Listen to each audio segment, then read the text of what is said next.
The information provided to date indicates a significant number of serious NCAA rules violations.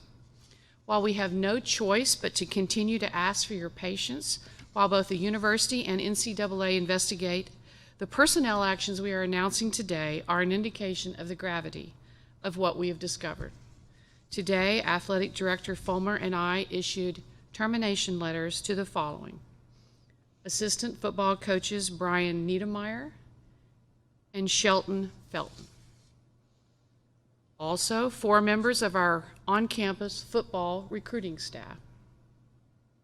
Additionally, our director and assistant director of football player personnel. And finally, a football analyst quality control coach.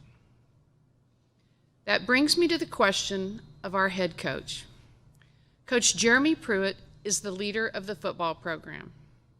He is responsible for hiring assistant coaches and the staff and making sure that those who report to him comply with the NCAA rules.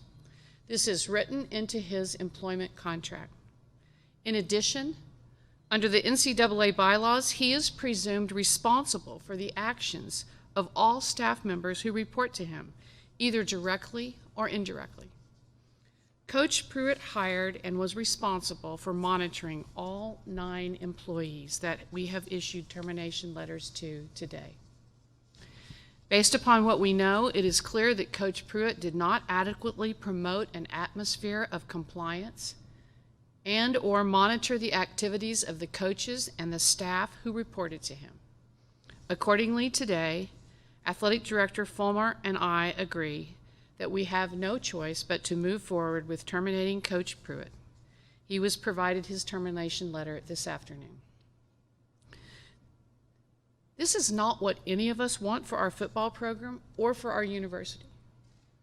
What is so disturbing, as demonstrated by the scope of these employment actions we are announcing today, is the number of violations and the number of people involved, and their efforts to conceal their activities from our compliance staff and from leadership within the athletic department.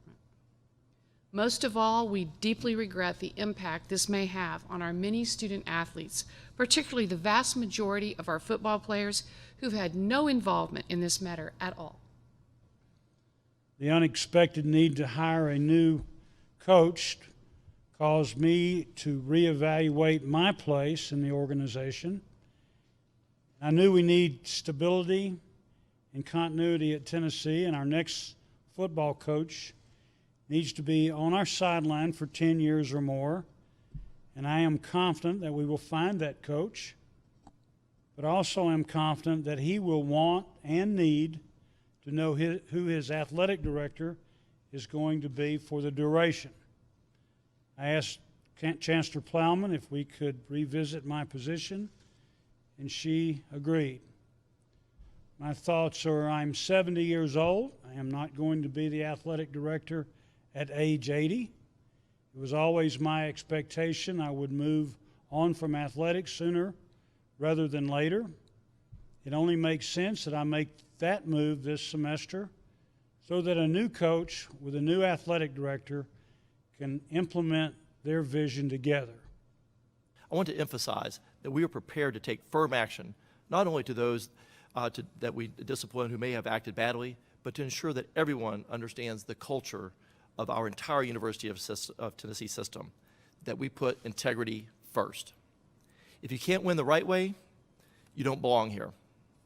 If there is anyone in our athletics departments in Knoxville or elsewhere who hasn't heard that message yet, you're hearing it now. If you can't win the right way, you don't belong here. And our student athletes are going to be the leaders of this state and this country, and we take that seriously, and nothing about this decision changes any of our ability and continuous efforts in those areas.